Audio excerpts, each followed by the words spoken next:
Hi, hello everyone. Today we are going to make actually our friend Berk going to make a presentation to us. This is our first video of our university club, blockchain club. So Berk, stage is yours. All right, thank you, Özgür. So, if you guys remember last time in our meeting, we talked or we briefly started to talk about what blockchain actually is, and we quickly learned a bit details, a bit information about it. And now, this presentation, we're just going to quickly revisit what blockchain is, and then we're going to move on to some other blockchain related terms like ledger, world state, state transitions, and block explorers. So let's kick things off with quickly revisiting what a blockchain is, just so we're all on the same page. So, what is a blockchain?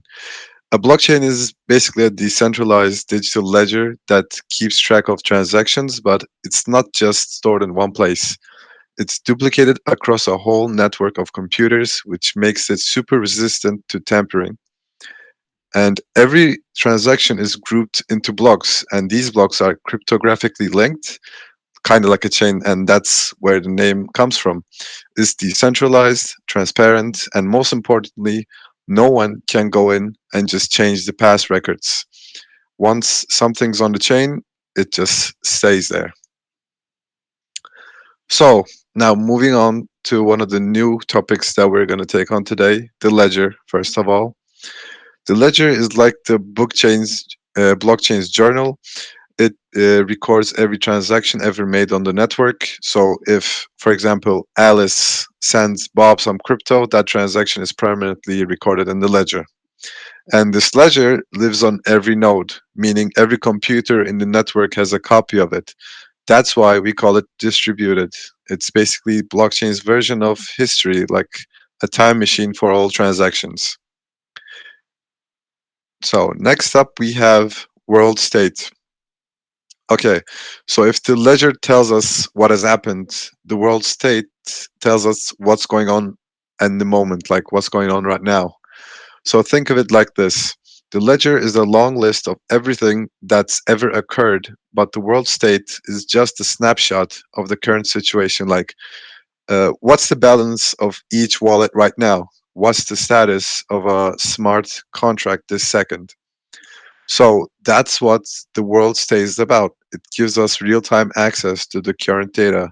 So we don't have to scroll through thousands and thousands of old transactions to figure out someone's balance.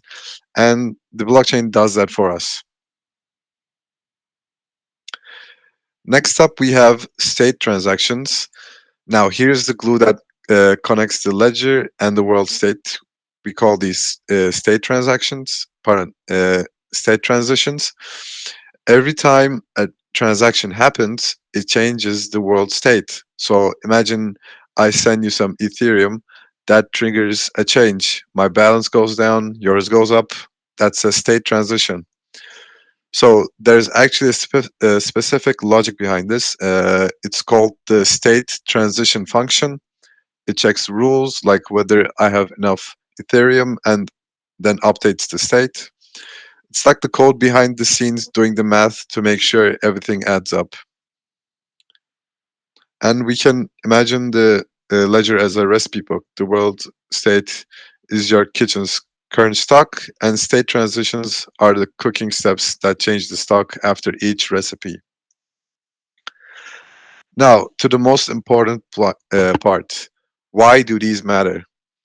So, why are we even breaking all this down? Why are we doing this presentation? Well, because the ledger, the world state, and state transitions together make blockchain what it is: secure, traceable, and trustworthy for people to use.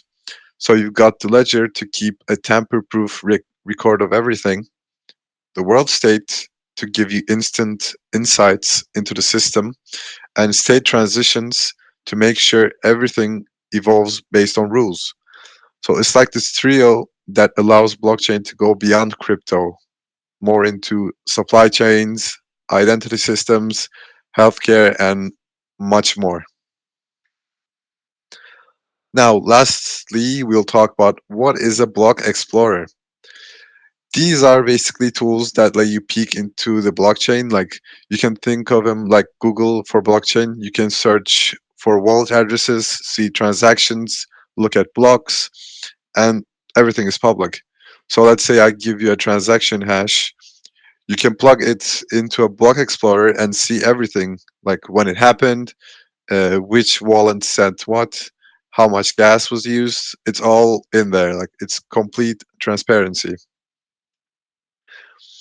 And let's quickly also talk about what you can do with a block explorer. I mean, honestly, you can do a lot. You can look up wallet balances, see who sent how much to whom and when, check out the details of a smart contracts execution, see how much gas was used, as I mentioned before, and even monitor token transfers, like if someone sends an NFT. So basically, if it happened on chain, you can find it there, and you just need the right piece of info, like a wallet address or transaction hash, and you're in. And let's quickly take a look of some example block explorers. For example, for Ethereum, we have etherscan.io. For Bitcoin, we have blockchain.com/explorer. I'm gonna click these links, but I don't know if I can. Okay, I don't think you'll be able to see it, but there are basically these example sites that you can, if you want to, you can check out and look at these block explorers yourself. And each explorer offers slightly different UI and features, but core functions on all of them are the same, basically. So you'll be comfortable using the others too. So real world use and supply chain tracking. So now let's talk about how all of this plays out in the real world. And one cool example is supply chain tracking. Like companies like Walmart use blockchain to trace food items, let's say mangoes, from the farm all the way to the store shelf. And in this process, the ledger keeps the entire journey of that mango from the time it's harvested, packaged, shipped, stocked. The world state tells us where the mango is right now. The state transitions update the location every time it moves, and you, us, the customer, can scan a QR code and use a block explorer to see exactly where that mango's been. And that level of trust and traceability, that's why blockchain is such a big deal.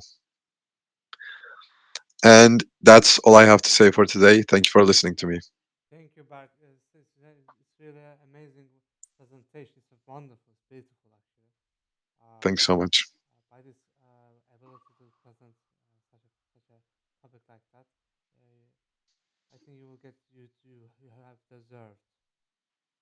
What do you think, Efe? Thank you for this very cool presentation, Dan.